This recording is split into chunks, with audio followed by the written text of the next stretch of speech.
Hey, on this week's episode of 90 Degrees, we talk about what's your actual ROI on time invested, attacking niche markets, and is sports betting really about cooperation or competition? That and more on today's episode of 90 Degrees. Welcome to the 90 Degrees podcast, where we take an inside look into the sports betting industry, and I'm excited today. This is one of my favorite people in gambling Twitter. He reminds me I'm a wrestling fan of like an 80s old school heel wrestler. I've got the one and only gambling Twitter degen, Joey Knish, joining me. Joey, thanks for joining me. Georgie boy, as they say, the cream always rises to the top. So I'm glad we finally got to the top of this episode. I figure you're gonna cut a couple of promos for you here to get it started. But no, good to be on with you. I'm glad you're on the Hammer Network and stuff doing your thing. So no, this should be fun. I got to ask you about the name. Like, obviously you like the movie Rounders. Otherwise, like, why would you pick the name? But why the character Knish? Do you relate to him?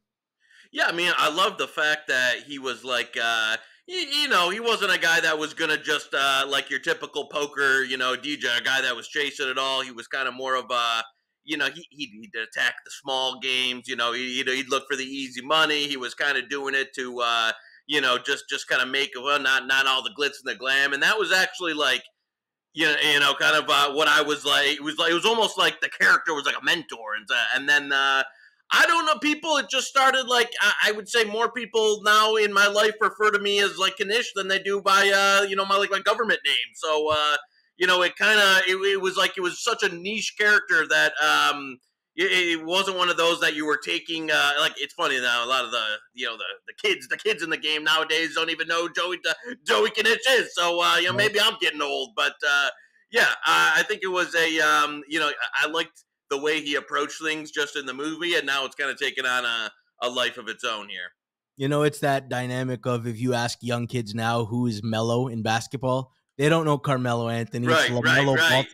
So all the young, aspiring sports bettors, when they hear Knish, they don't even know that's a character from the movie. They know the one and only Joey Knish on the Hammer Betting Network. Right. They're thinking, that's the Joey Knish. So I don't know. Hopefully I don't, hopefully I don't give me a copyright there. But hey, I mean, I appreciate them, loaning the name for for a time period. So yeah, I know they're not trying to play poker. They're trying to do $5 SGPs to win a million in the game now.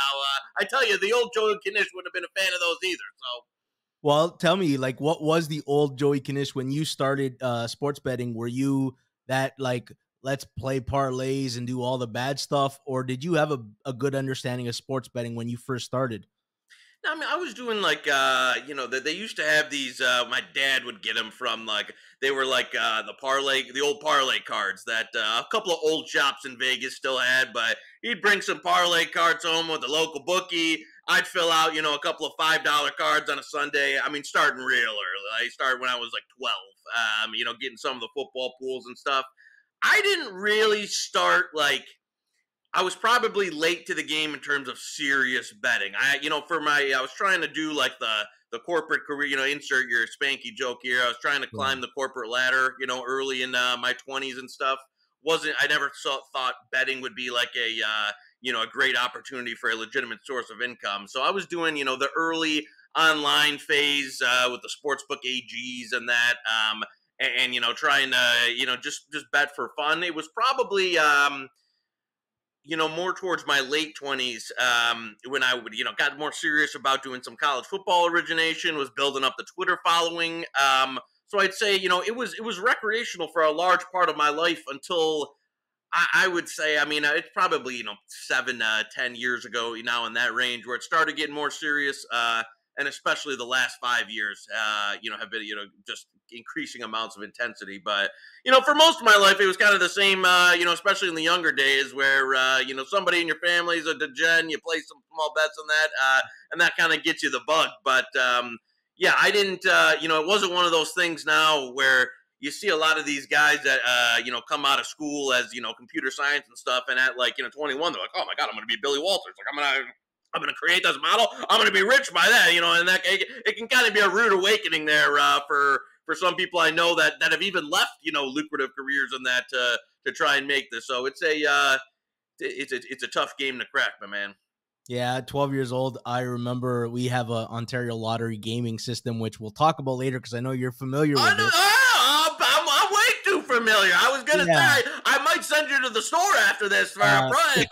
Depending on how close your nearest gave pro you a line is. gave you a I trip usually got across the Zach Phillips border. on the run, but now that I know you're in, we can multitask here. So, like, I wanted to know: are you self-taught? Are you trial and error? Were you reading forums? Like, I know I was on the RX forum doing a lot of reading back then, trying to listen to as much smart people as possible to learn about the sports. Like, how did you learn to level up your game? Man, I would say this is what I love most about sports betting is, man, there's no I would now there's more resources now than there was back, in our day when we were trying to start up, you said with the forums and stuff. But there's no, there ain't no college class you can take to teach you how to be a great sports bettor. There's no one way how to build a successful model. There's no it's one of those things that's almost like you kind of, I don't want to, but you learn it from the streets. You learn a piece here, you pick up you pick up a few connections. They teach you some things how to.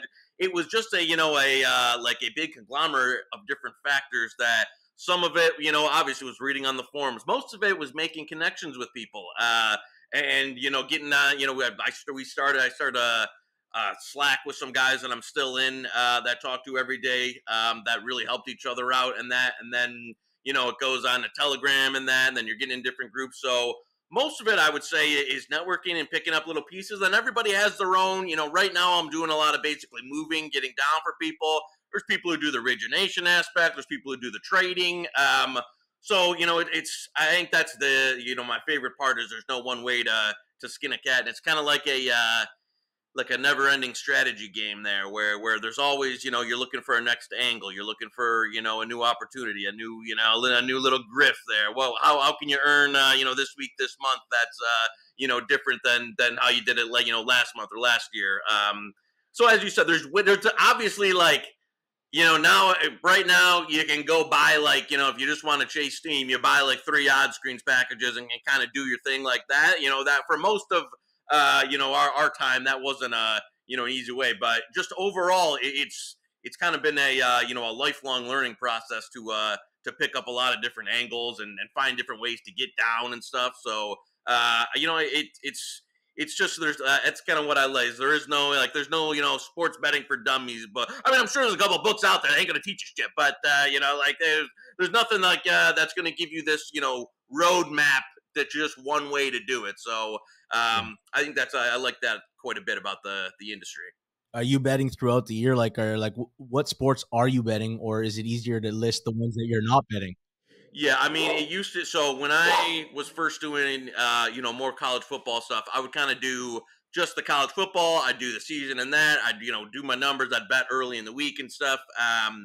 Now it turned into like all of a sudden then I was doing a few more sports. Now it's just year round. I mean, there's really no, even right now in the off season, in the August where I might not be doing a lot of Major League Baseball, but there's a ton of soccer going on right now. There's obviously Women's World Cup. There's WNBA. There's some of these alternate basketball leagues, the TBT and the Big Three and all that and stuff. So, and a lot of that is where I think you can, again, it's not the most liquid markets in that, but it's where you can find more significant edges. You can find some, it's a hard thing for a bookmaker or a trader of that to kind of come up with the angles and monitor and that. So yeah, it turned into a year round thing for me. I'd say more around the 4 or 5 year ago mark. And once you're going year round, there's really there's you either I mean you either stop or it kind of becomes a year round thing. There's always something to be betting money to be made, and that's really, it's a volume thing, especially when you're a mover. You really want to get as much down as consistently down as you can, building up those small edges of, even if a guy, we're only expected 3%, 5% on that on a certain sport, you just get as much in as much down as you can. So yeah, it's kind of a 24/7 thing nowadays.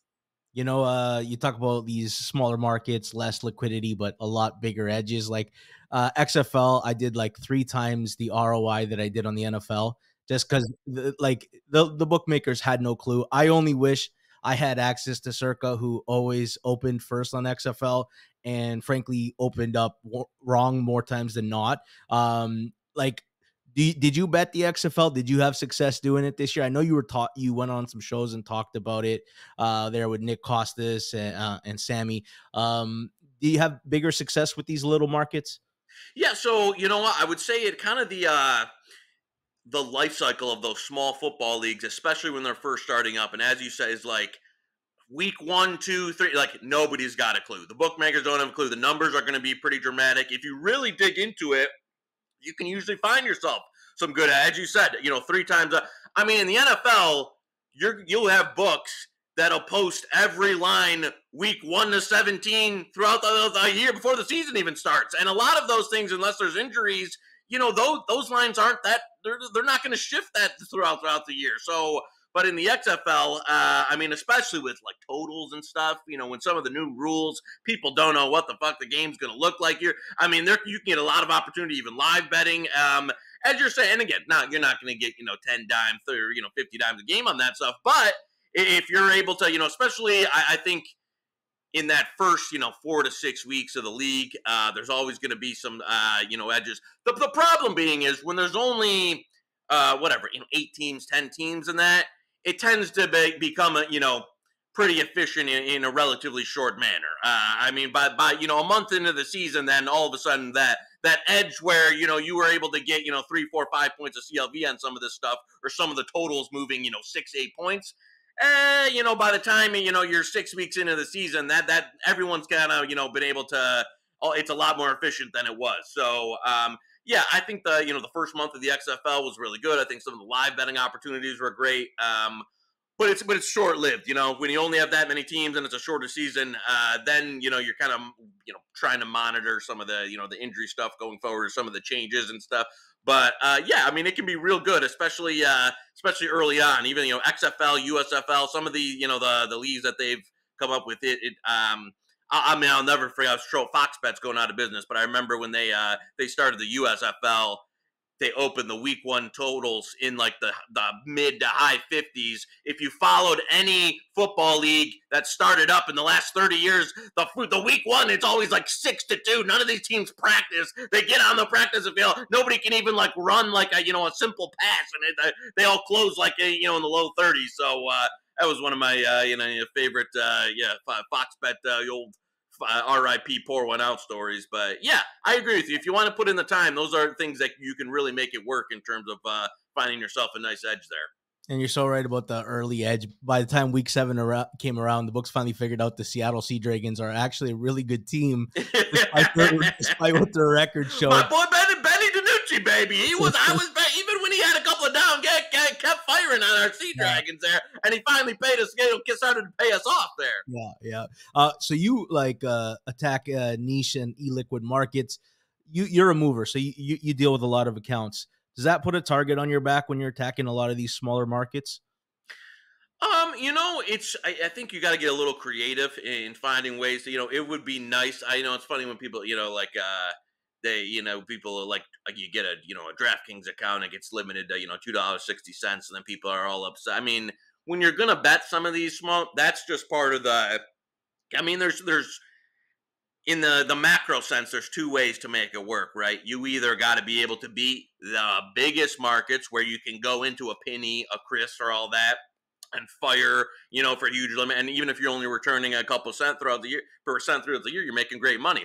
Or you're kind of doing more of the account churn thing, or finding, a little bit of the shell games, finding a way to get down, or whether it be, maybe a kiosk or something, a way you can get down more money on some of these illiquid markets. And that's kind of been what my specialty. When you say a target on your back, it from an account churn thing, yeah, it makes it hard from if you want to bet small markets app only, it's never going to work. You're never going to survive. You got to do, from your own, whether you got to find different ways to get down. And that's kind of been my, especially over the last few years is finding different ways than just like, I create an app account under my name. Oh, I want to bet some NFL draft. I'm going to crush it. Well, guess what? After, nowadays, after a week or a few bets, they're like, oh, this guy wants to bet nothing but NFL draft and WNBA props. Like, boom. Now you're betting, 50 cents. They're limiting you. So you do got to get a lot more creative to find ways to get down than just like, it's never going to work. You know what I'm saying? Like, if you're just going to think that you're going to, be able to pull your phone up and like, oh, I'm going to get rich on my app and all this small stuff, it's not the way it's going to go. So, yeah, I've had to find a lot of different ways, a lot of different connections, betting in a lot of different places. So, yeah, it's kind of the art of the game. Can we talk about like ROI on time? Because I actually like evaluated the NFL draft this year and we do well. It's information markets. If you're glued to the screen and Twitter and refreshing, you'll be able to pick off angles. But it almost feels like we're putting in 2 months of work for one betting event. Whereas like, in the NFL, you can put in 4 or 5 days of work and you get rewarded every week and you get to keep churning the money over. Whereas the NFL draft, it feels like I don't know if I want to say it's a poor ROI on time, but I feel like the amount of time I invested versus the payoff, it doesn't add up. You know what? So, I mean, that's another one of you bring up the NFL draft. That's one of those markets where 3 years ago, 5 years ago, especially I remember during the COVID one, like that was probably one of the, like one of the most significant returns I've ever had in my life. When like no sports were going on, so people were taking big limits on the draft. It's just the life cycle of a market now has kind of, people bet into it a lot earlier now. The limits are a lot more. Books are more aware that, if you're betting that, they're going to limit you. The limits are a lot smaller. So I agree with you in terms of, for a lot of, ever since I started, seriously betting, it was always this, something that, I was like, oh, this is going to be a great moneymaker. But you've seen the downward trend of the opportunity. And that's just, I think things like that, cycles like that, with kind of the legalization of sports betting. I know a lot of guys who used to do DFS have now gone into like, touting player props and like there's just a lot of things that add up to make it where books are more familiar with it. Limits aren't as great. More people are into it betting earlier. And that's what happens. What happens to, like edge, an edge is always, even when it's like you have your edge at some point, it's going to trend downwards and then probably be not there. It doesn't mean you can't make money on it, but as you said, the return on investment of your time when you're, I remember drafts in the past. I was literally like glued to my phone for any piece of information for like, a month, 6 weeks in advance. Now, am I getting that? Am I doing? Am I? I agree. I'm not putting in that amount of time because it's not giving me the ROI that I would want for my time anymore. When I used to be betting, $50, $100 props, yeah, I would go into it. Now, you kind of have to do a little, like whatever cost analysis in terms of what your time is worth if you're going to get out of it. So yeah, no, that's a fair point. Hey, I want to tell you about Pinnacle. Pinnacle is the world's sharpest sports book and available to bettors in Ontario. Find out what professional bettors have known for decades. Pinnacle is where the best bettors play. Must be 19 plus in Ontario. Please play responsibly. Not available in the U.S. Now back to the show. Let's talk about ROI on time and finding edges. I've seen you tweet out driving across the border to Canada so you can play Proline. What was that about, and what did you learn about how difficult it is to get money down on Proline? So we're doing the Hit the Book show with Brad Powers every week, right? And we're pulling up the odds board, and Proline's always got these lines that are fucking 2-3 points off.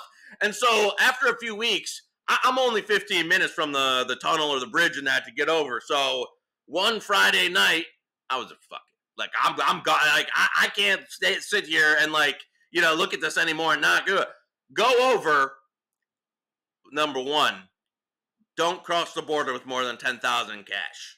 Because when you say that, that's like an automatic red flag. I get it. So like that, I had to go. Like, if you ever have more cash, bring under 10,000. Don't bring more than 10 because that caused me a lot of problems both ways. I'll give you this. So I get over there. And you can only bet them in like $100 increments, And so each ticket you have to manually fill out. And so, and it's not like one bubble. There's like 6 bubbles. It's like filling out a Keno ticket. And so I'm at this poor, this poor lady who's running the thing. I'm filling out like 30 tickets while I'm just standing there. Took me a freaking hour. She's processing the thing.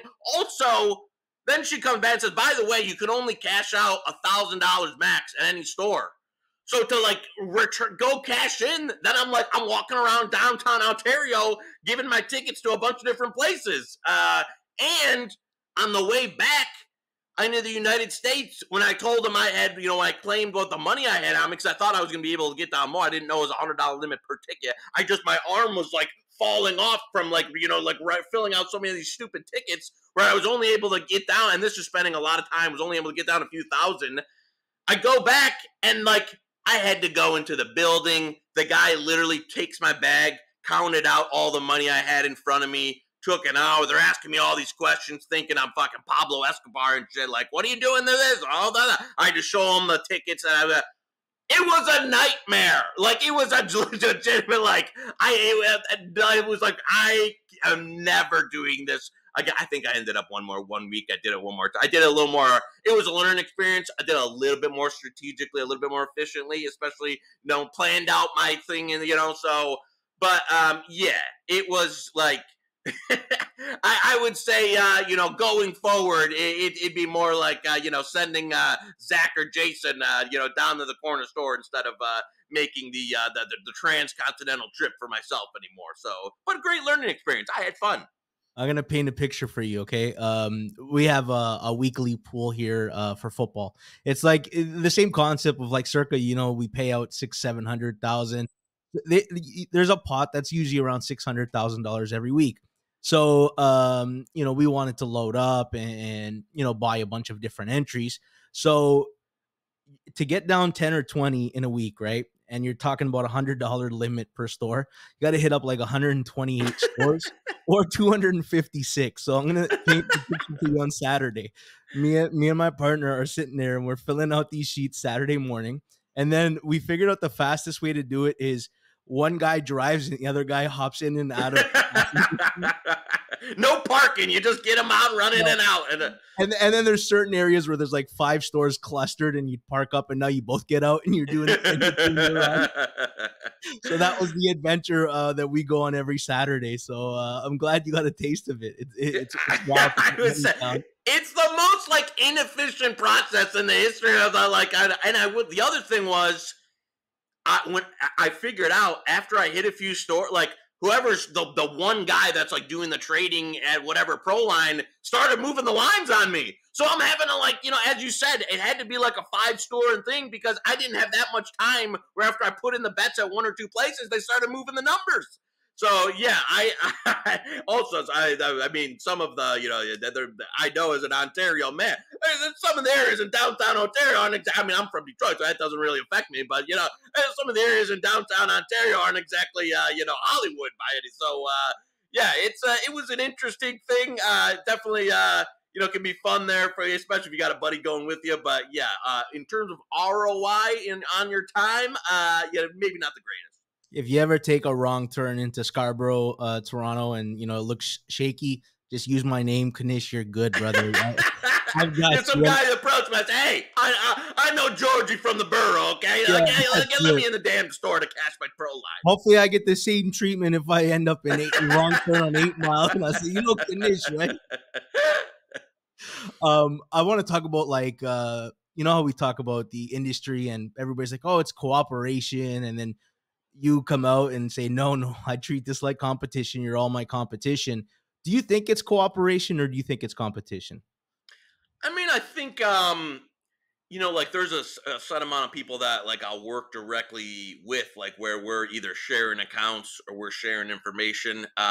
So I'll say there is a cooperation aspect, but I think when the specific example you were using there, when it was really popping off with the unabated versus the hammer thing, which I don't have anything personally against those people, but they were basically giving out an edge that a certain book had on these teaser lines, and they're doing it to gain subscriptions, to show that, like, oh, look at this great tool we have, come pay us money to use our tool, which I get. But at the same time, when you're on the other side of that coin and you're actually trying to leverage that edge, a lot of these things where you find, I mean, I remember the national anthem, used to be, Robbie P will tell the great story where we used to clean up on that every year. Then the one guy, records it outside the stadium. It's pretty much dead for good. You know what I'm saying? So when you have an edge, you gotta usually, especially one of those little niche edges, you protect it like it's your, yeah. You give it like it's, your little child there. You put some, blankets over it. You make sure no one sees. It's like, like a squirrel, stocking up for the winter or something like that. You don't want. And then you have these other people who are like, oh, look at these great edges, 10% edges on these teasers. And it's like, you're not kidding me. So I would say for the most part, it's a lot of competition. I mean, the sports book ain't paying you with their own money; they're paying you with somebody else's money. That's the incentive. It's a very when you look at it from the macro thing, it's kind of one of those where the rec player kind of feeds into the pot, and a little bit of the sharp player takes out the top of it and siphons off. So.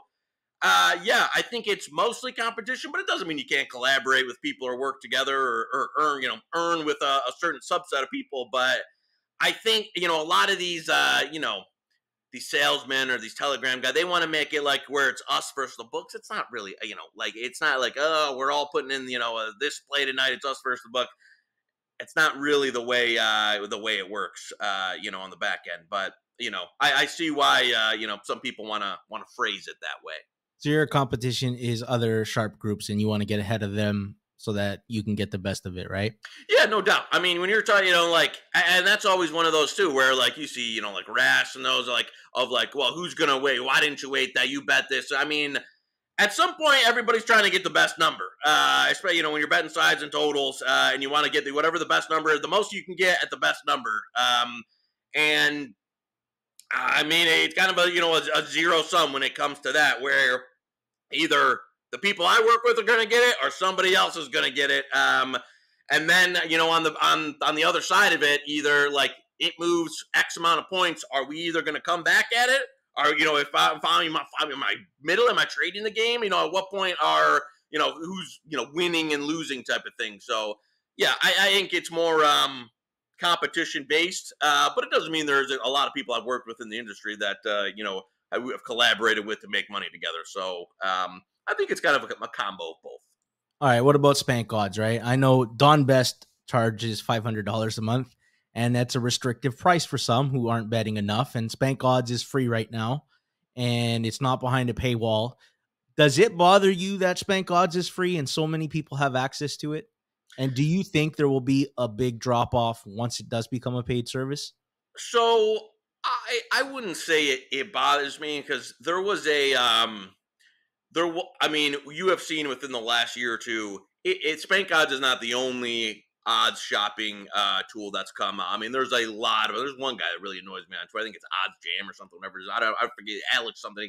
God drives me nuts. But there's a lot of different, I mean, you saw Unabated come out with a product. There's I mean, 4 or 5, probably even more that I don't even know about. Kind of, Bet Stamp. Yeah. It's got my fucking Canadians at Bet Stamp putting out this, this tool for everybody. But I mean, as you said, the one thing where, Spank Odds is he did a lot of the PPH and offshore, which most of the odds screens didn't have or wouldn't have, those feeds and availability to, which he was able to use the connections. The other one is he basically took the Don Best software and kind of reinvented it with something. I mean, it looks for the most part the exact same. And so there was definitely a gatekeeping of when Don Best was the only option for a lot of the offshore stuff in terms of that. But I see where he saw an opportunity. Don Best service has, like we were just talking about with some of the declining I mean, they've lost feeds. All of their injury stuff is garbage. They basically given up on injury report. Like, their product, while not costing any less, has been in decline for quite a while. He sees an opportunity where, he can make money at some point doing that. So I don't blame him. And I I don't think it'll have a a significant impact once he starts charging for it. I mean, there's just too many tools out there now where people can kind of run to the screen and kind of look at that. So I think the days of lines being out there, like everything's faster now. I mean, like movement, steam, everybody's there's just a lot more eyes everywhere and a lot more people involved in the market. So no, I think it was just a kind of a natural fan. Whatever, he saw an opportunity and he's trying to take it. So I mean, if Knishi odds could do the same thing and make some money, I would do it too. So Hey, the easiest way to improve as a sports bettor is use multiple sports books and always get the best odds. We recommend using an odds comparison tool like BetStamp. BetStamp compares odds across every sports book for games, futures, and player props. Save time and money by checking BetStamp before you bet. Download the app today. If you're looking to sign up for a new sportsbook account, please check out the offers available at betstamp.app/circlesoff or hit the link in the description. If you sign up through this page, it helps support the show. Now back to the rest of the episode. Yeah, I started to doing the math on how many subscribers you would need at what price point. And I'm like, oh, this is Spanky's retirement plan. Once you're not going to have to move any more money to make a living. You're going to Bet Bash this week. Spanky's hosting that. In fact, you're going to be on a panel with Darren Rovell, Dave Sharapan, Jeff Benson, and Rob Pizzola. Are we going to get fireworks on this panel, or are you going to bring the heat, or do you think it'll be more cordial? Because in person, everybody is a lot different than behind the scenes. Yeah, you said it. Like in person, everybody's a little warmer than they are, but on a text box, including myself. But no, hey, I don't think anyone there is going to be scared to share an opinion of that. I think that's what they were looking for was kind of a that some of the panels they're more directed as educational. This one should be a little bit more theatrical, a little bit more from the entertainment and the fun side of things, with a group of people who aren't afraid to share an opinion and different sides of the whether it be the content or Benson behind the counter or me and Rob doing our thing. So yeah, I think it it can be one of those where hey, it'll be at least fun for the people to see a little bit of the entertainment side of the business. Do you like being around a lot of people like that? I don't mind it. I do, for where I'm never one of those people that's had an issue like being free and up and presenting or doing any of that stuff in front of people. I think it's a great, the best. What I would say the biggest benefit of Bet Bash is there's just no real opportunity. There used to be wherever the analytics conference was in Boston, where a lot of people would go. That kind of turned into a clown show. But now it's one where like a lot of people. It's really the only opportunity you're going to have to meet a lot of people in the industry in one place and kind of have a face to face, or just just even like people that I've bet with and exchanged tens of thousands of dollars worth over the years. I've like never met face, which isn't that weird for me, growing up in this this Teams video chat era. Like most of the people I know have met online or met through Twitter, or like we've had this type of interface, and the same thing to do post COVID at work. So it doesn't it's not that odd for me in terms of not, but I think it's a great opportunity to where like everybody's kind of in one place. Like just so many people are spread out over the states or over the world. It's kind of the only time where a lot of people are going to be kind of cajoled in one area. You like to mix it up on Twitter. Who is your favorite person in gambling Twitter to stir the pot with? Who is the favorite person to stir the pot with? I like when people there's some back and forth. They're not afraid to shake it up. Plus EV's one that's I like to get under his skin. He likes to trade back and forth. He's a good one. Obviously, that's how kind of Rob and I started talking was taking some shots back and forth. You guys are the Iron Sheik and Hulk Hogan of So there's secretly a love there, but yeah, you'll never break the character. Yeah, and that was, I honestly like that putt-putt content is, it was just absolutely phenomenal in terms of, Rufus going there and beating him. And then out there, he's like, hey, can you come out, next weekend and play?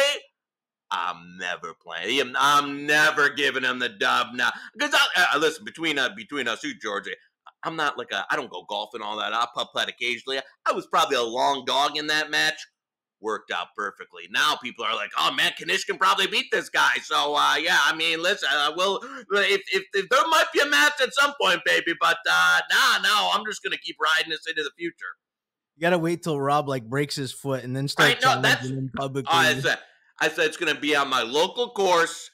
I'm not letting him shoot a practice round. I might make him shoot like, a left-hander or so, whatever the opposite is. I'm picking the clubs. I'm picking the balls. Like, I'm going to do whatever I can. Like, it's been one of those contracts that you see in boxing where the other guy's like, how did he accept this? So, yeah, I don't know. Hopefully, I know they're playing the rematch here. Hopefully, Rufus takes him down again. All right, I want to play a game. It's called How Big of a Heel is Knish, all right? I'm going to paint you some scenarios, and you just tell me your honest answer to each question, okay? The first one is, who is the actual villain in the movie The Dark Knight? Is it Batman or is it the Joker?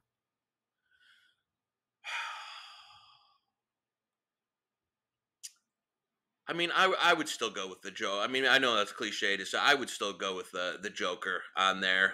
Maybe there's a Joey America point of kind of like liking to see the superhero save the day and some of that. But no, I'm still he was a little. I can respect villainry. The Joker, though, a little too. He was one of the that line, like some men just want to see the world burn. That to me, I'm not like if you're trying to create I like some of the villain where the strategy you're trying to get as much money as you can or something. I don't mind backing the villain, but not like the guy who's lost his shit who's just trying to fucking blow up the world or something. Well, he was teaching some life lessons. He had a great quote in that movie, if you're good at something, never do it for free. I'm like, that's some good applicable life advice. And meanwhile, Batman is a billionaire and like somehow he's become a sympathetic billionaire. I've never heard of that before.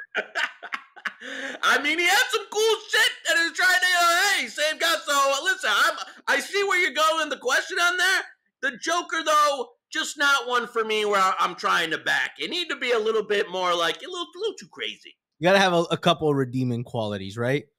I mean, I don't mind, being on the rat side, but you're trying to, whatever, blow up a nuclear bomb to the cities. That's a little bit too much for me. All right, finish the sentence. What Scar did to Mufasa was blank. Ice cold. I mean, the guy that was. I mean, listen, that was it was quite a stab in the back there. I mean, listen. I mean, it's a ruthless business there. You're the king of the jungle thing there. So He's ambitious, though, right? Like, I think of it like I'll tell you when my parents knew I was a little bit fucked up in the head. Joey, was when I watched The Lion King for the first time and I was cheering Scar as he launched his brother off the gorge. And that's when my parents knew, okay, there's something a little bit wrong with our son here. I mean, that's the other thing where, listen, I don't mind the cold and rude, but when you're doing it to your own, people there, that, makes me, a little question the ethical side of that. So, yeah, no, I listen, I see what you're saying, but, gee, I mean, that was your own flesh and blood there. I mean, all right, how about this one? True or false? When Shawn Michaels put Marty Jannetty through the barbershop window, he was justified. true. Yeah, I right. have to. I would say. Give me. I remember that highlight. I don't remember the context of I mean, they were a tag team that broke up, and after that, Shawn Michaels took his career to new achievements, and Marty Jannetty kind of like floundered from there. Like he was holding him down, and he said, I need to go places in life, and I can't let you anchor me down anymore." Yeah, see, no, now that I'm all in. I'm all. It's like like when Justin Timberlake, dropped all, and then now becomes like a mega. At some point, you got to do your own thing there, and if your trajectory is going to be a little higher on your own, yeah, I don't blame you. I honestly, that the guy, I don't even remember like that. I would have never remembered the guy's Yeah. name. I know Shawn Michaels and like all remember his, but to your point there, I don't know how to get out the other guy. I was like, I couldn't even recall his name. Basically, Justin Timberlake NSYNC'd Marty Jannetty. That's kind of the analogy where he's like, all right, one more, okay? Yes or no, money is extra sweet when you make it fading Pizzola in mini golf. Oh yes, yes. Times that I was only able to get that. I wasn't able to get that as much. Also, I'll give you this. I woke. This is. I'm a late riser. I'm not a guy who gets up at the crack. I'm a night owl. There apparently I missed like the grid. There was some like plus 200 roofie prices in the morning, and they played that early practice round. I woke up too damn late. Like I woke up and the steam had already came back in after they showed the practice round. So yeah, I that's one of those, you know, the when you have a great bet, you miss the opportunity. That's one of those that I'm still salty about that I made the roofie +1. And there was an exchange that was taking some good chunk of money on that head to head. So yeah, I'm pretty salty that I missed the big roofie prices. Steaks and beers were on Pizzola all week, eh? I want to talk some current sports. You've got a lot of optimism in the state of Detroit. College football, your Michigan Wolverines. What's your level of optimism for them this year? Yeah, you know, I said on Hit the Books, I think it's the best Michigan team since probably 2003, and going back before the year they won the Natty in '97, which is, you know, I mean, the last time there was a team, you know, this good that you felt this good about is at least 15, 20 years ago. So, yeah, I mean, it's the first time I felt legitimately that they have a shot, like a real shot. I know they've made the playoff back-to-back years, but it was like, are they really, you know, they get trucked by Georgia, and then, I mean, even if they they lost the game to TCU, even if they beat them, I don't think they're beating Georgia again. It's the first year that I think they've had a legitimate shot to win the national title in, you know, in 2 decades, and it has that kind of team. So, yeah, I mean, it's as optimistic. I mean, I'd say then we'll go to the other team in Detroit. The first time the Lions have sold out season tickets since they opened Ford Field, which I think was like 21 or 22 years ago. And like some of these teams have waiting lists for like, you know, 30 years for season tickets. It's the first time that this stadium has sold out their season ticket allotment. So the excitement around here for both teams is palpable. I expect like the Lions stuff is like, I believe this Michigan team is the goods, like has the goods to do it. The Lions, I'm excited about, but you know, to a point. There's been so much pain. It's like that ex that's dumped you so many times. You keep going back to her that you got to be very, very cautious, my friend, because you know, you don't know how this is gonna go. All right, what about who's the biggest threat for the Lions? Then who's the team in the? I know you're not buying one of the teams in your division, but who do you think is the team that's going to be your biggest threat to win the division this year?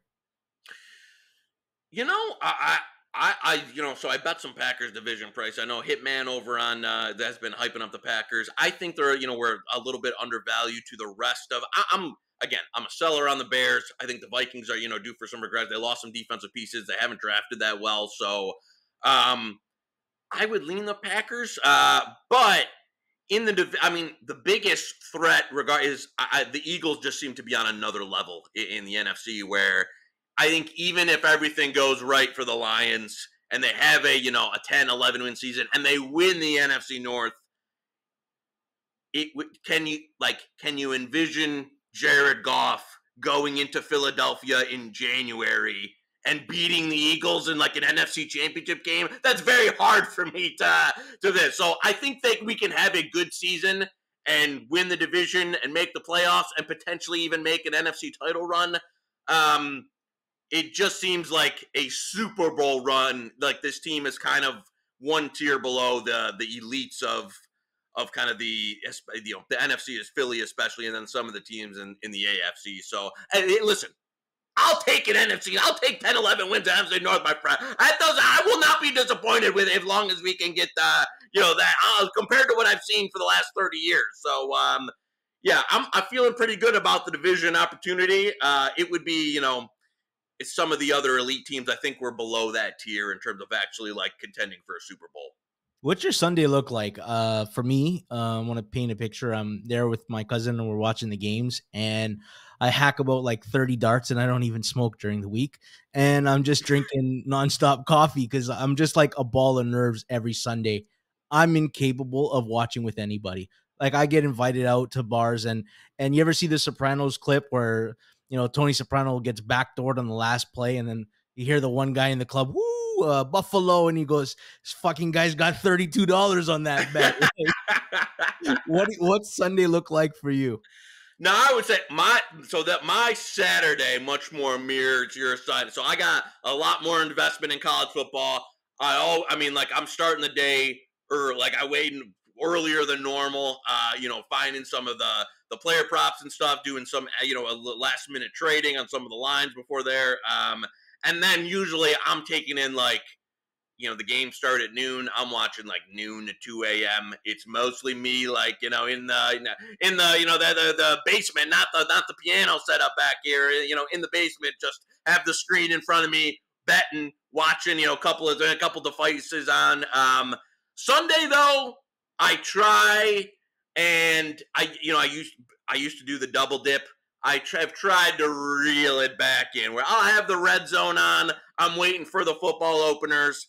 Because 2 days in a row of that, I mean, it's going to be one of those, like, could you imagine that doing it again Monday? No, you'd be in an early grade. So I used to try and do the double. I kind of reeled in my, NFL exposure in that to where Sunday can be more of a relax. Saturday, I give myself the 1 day.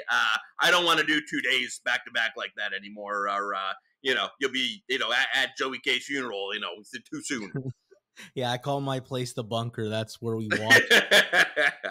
I want to hit you up with some word association before we get out of here. I'm going to give you a name. You just give me your first thought or a sentence with your honest reaction when I give you the name, okay? We'll start off with Philly Godfather.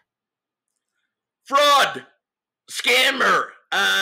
Not even a good one anymore. He used to be welfare Vegas Dave now. I mean, listen, I know like 15 years ago that people would let him on Fox and ESPN and stuff. I think those days are over. PGF, no, it's time to move out to pasture for him. Hey, you got permission to go, eh? Like you don't have to water it down for me, okay? Spanky.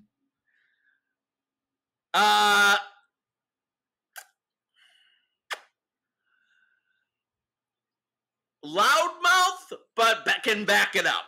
A little obnoxious, but makes it at the end of the day. So respect for him kind of drives me crazy. Like that uncle that has a lot of takes, your crazy uncle that kind of drives, that's a little old school, that kind of, you meet him at the Christmas party. You can take him for like an hour, and then all of a sudden he's telling you about, hey, waving an American flag at you, telling you, oh, the country needs to change. You're like, all right, I gotta get out of here. Like, I'll see you next Christmas. Because that's what so I'll get, shake his hand at Best Pass. We'll talk about it, and then you're like, hey, I'll see you next year. I don't want to talk about that.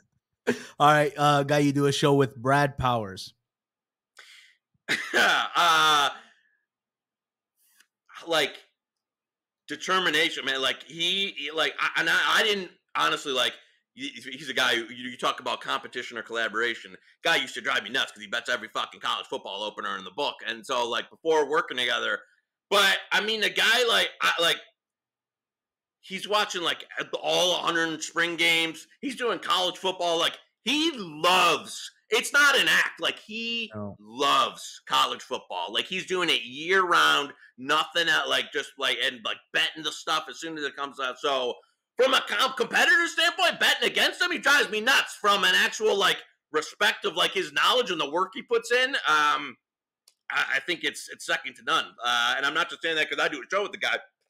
Guys fucking live and eat and breathe in college football all year round. He's touring empty stadiums every. The last time I get more DMs about than the show about hey, is Brad doing a stadium tour? What's he hitting this year? I don't know. The guy's at James Madison on a Tuesday at 2 in the afternoon with nobody being giving us a preview. He's insane. A guy who grinds spring scrimmages for an edge that won't develop for another 5 months. I was like, oh, well, I'm watching the North Texas spring game here on Friday night, and I'll be like, oh my god. Rufus Peabody.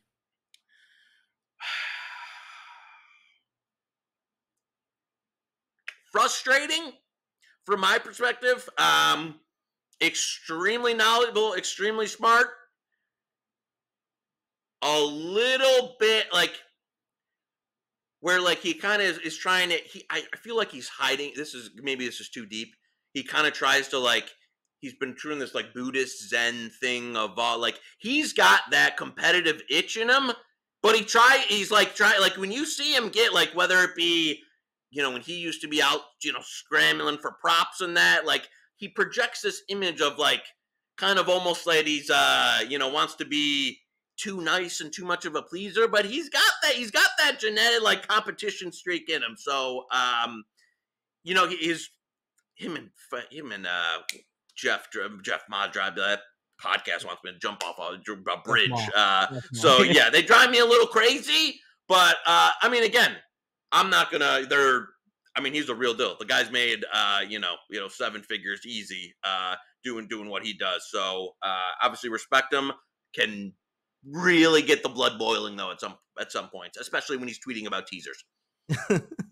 Hitman. I love chopping it up with the Hitman. I tell you, the guy who I missed him, and the guy I love chopping it up. Like same as Pizzola, frenemy type deal. Listen, he's also like a guy we're always looking for that like that edge on something random, on something that's mispriced, and we're able to get that. Like even like how can we jam? Like we found this mistake. How can we jam the shit out of it? So yeah, I listen. I like Hitman. I like I don't mind. I like people who want to go back and forth in that. So yeah, he's a good guy.